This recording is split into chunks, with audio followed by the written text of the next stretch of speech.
may nagtanong sa akin. Sabi niya kung anong klaseng environment daw sa Saudi at kung safe daw ba dito dahil first timer lang siya. Sasagutin ko po yan based on my experience kasi I lived here almost 7 years in Saudi dito sa Riyadh. Okay? So, yung may first year dito talagang naninibago ka sa klima. Ramadan, yung pagdating ko dito, yung una kong kontrata, so sobrang init nun talaga. After 2 days, may mga buong dugo sa ilong ko. Sabi ko, mukhang dito pa yata ako magkakasakit, 2 days pa lang, pero pumasa naman ako sa medical. Yun pala, normal yun. Kasi nga, nagsisimula pa lang mag-adapt yung katawan natin sa sobrang init. Kasi hindi naman gaya sa Pinas ang init dito. Dito talagang mainit.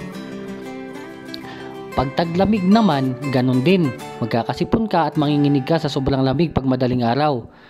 Which is normal. Kasi nga, hindi pa sanay yung katawan natin sa klima, lalo na yung taglamig. Tapos, pag maliligo ka, syempre pag taglamig, laging maligamgam yan na medyo mainit-init kasi sobrang lamig talaga, manginginig ka. Okay? About naman sa mga dito, yung mga sinasabing lokal, mga Arabo o kaya mga ibang lahi, depende din po sa makakasalamuha mo.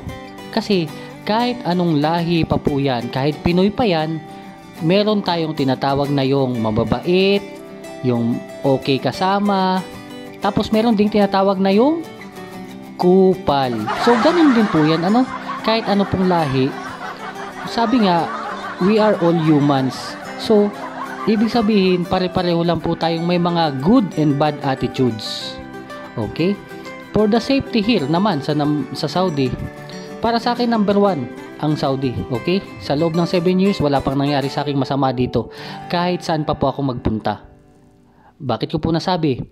Nakarating na po ako ng Al-Hasa, dyan sa Hupop. Nakarating na ako ng Damam, ng Kubar, ng Jubail, ng Katip. Marami na po akong napuntahan ditong lugar sa loob ng 7 taon. At halos nalibot ko na din po ang buong Riyadh. Pero hindi ko po sinasabing alam ko na ang lahat dito. Ngayon, wala po dyan sa akin nangyaring masama. Hindi pa din po ako dito na hold up at nahablutan. O kaya may nakaaway o nakasantukan, wala pa rin po. Okay? Sa mga pulis naman, wala pa rin po ako na-encounter na hindi maganda.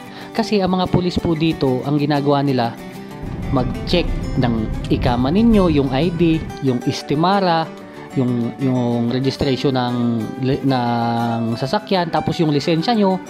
Kung okay po yan lahat, wala ka pong mangyayaring masama dito. Hindi ka po hihilahin dito ng pulis. Hindi po dito katulad sa Pinas na kung ano-anong ibabato sa iyo para lang anong tawag doon, yung makutungan ka. Dito wala niyan. Okay, ito lang po ang isang note. May nagsabi na po sa akin at may mga nakakwentuhan na din ako na mga kaibigan ko na may nahahablutan ng mga bag sa parte ng bata. So marami po dyan. Madalas dyan may mahablutan. So maging vigilant po tayo dyan sa parte ng yan. Lalo na yung mga bag ninyo, tapos yung mga shoulder bag. Alam nyo naman po tayo, mga Pinoy, di ba? Mahilig tayo dun sa yung mga sinasabit lang na mga bag na doon natin nilalagay lahat, cellphone, wallet.